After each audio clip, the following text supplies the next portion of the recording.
Deuxième partie de mon exposé, capital social. Pourquoi évoquer cela ici et maintenant? Qu'est-ce que ça signifie? Alors, on va là aussi tout de suite mettre les choses au point. Certains n'aiment pas le terme capital social ni capital humain.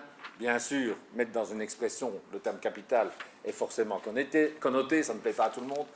Mais l'expression est là et croyez-moi, elle va bien au-delà d'une conception économiciste du capital. En principe, l'organisation d'une société n'a qu'un seul intérêt. C'est d'augmenter l'organisation en société n'a qu'un intérêt, c'est d'augmenter notre bien-être. Et sur ce point, il y a deux évolutions extraordinairement marquantes. La première, c'est que la manière même dont notre société est organisée, cette croissance un peu fictive avec laquelle on nous rabat les oreilles en permanence, croissance qui est au cœur de toutes les politiques, fédérales, européennes et régionales. Quand on a fait un plan en Wallonie, le plan Marshall ne commence pas par se poser la question de savoir comment on va augmenter le bien-être des Wallons. Non. L'objectif, c'est plus de croissance. Sous-entendu, s'il y a plus de croissance, le bien-être des Wallons va s'améliorer, y compris donc par distribution des miettes pour ceux qui sont les plus faibles de notre société.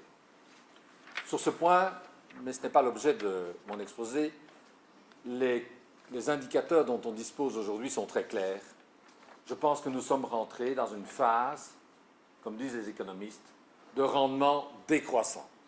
Notre société, non seulement ne produit plus de bien-être à la marge, mais elle génère probablement à la marge du mal-être. En particulier pour ceux qui sont plus faibles, en tout cas par rapport aux critères qu'exige notre société pour y trouver sa place, pour y trouver un rôle. Mais il n'y a pas que la production du bien-être qui est importante dans une société. Il vaut mieux qu'il y ait du bien-être que du mal-être, mais il n'y a pas que ça.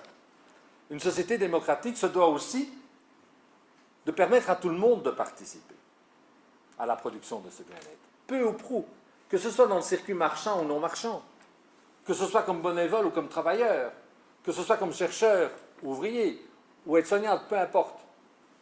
Une société démocratique ne peut prétendre l'être que si tout le monde participe à une distribution plus ou moins équitable du bien-être qu'elle produit, mais aussi tout le monde participe à la production de ce bien-être. Et pour produire du bien-être dans notre société, il faut 4 formes de capital.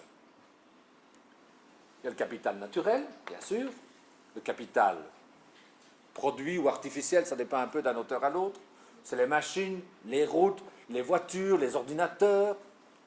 C'est le capital humain, la somme des connaissances et compétences, et il faut du capital social. Exemple très concret, pour construire une maison, il faut un terrain, des briques, de l'eau, de l'énergie. Il faut des machines, donc capital naturel, capital construit, mais il faut surtout du capital humain et du capital social. Capital humain, c'est les connaissances des maçons, de l'électricien, de l'architecte, de celui qui va accorder ou pas le permis, peu importe. Et le capital social est probablement ce qui permet, au sens propre et au sens figuré, de faire fonctionner tout cela ensemble. S'il n'y a pas un minimum de confiance entre les acteurs qui vont construire la maison, celui qui la commande, celui qui va faire les plans, celui qui va les exécuter, s'il n'y a pas un minimum de confiance, s'il n'y a pas un minimum d'interaction entre ces acteurs, la maison se construira peut-être, mais sera probablement un échec. Capital social, c'est ce qui permet donc ces interactions. Et quand on regarde un peu la littérature sur le capital social, il y a en fait 2 éléments essentiels dans le capital social, qui est à la fois une notion individuelle et une notion collective. Qu'est-ce qu'il y a essentiel comme notion dans le capital social? Il faut des liens et il faut pouvoir jeter des ponts. Chacun d'entre nous appartient de manière plus étroite, plus significative à des groupes, sans lesquels il n'existe pas, sans lesquels il ne peut pas progresser, sans lesquels il ne peut pas apprendre sur les autres et sur lui-même, sans lesquels il ne peut pas être bien dans sa peau, à l'aise. Nous avons besoin de ces communautés. On me racontait encore ce matin un exemple d'une étudiante qui venait de perdre sa maman, une jeune étudiante dans une école sociale, et qui n'avait personne autour d'elle entre le moment où sa maman est morte et l'enterrement. Elle n'avait personne autour d'elle. Exemple extrême probablement, mais qui indique bien l'importance de ces communautés, qui sont multiples, qui interagissent, communauté professionnelle, communauté familiale, copains, etc., peu importe, mais on en a besoin.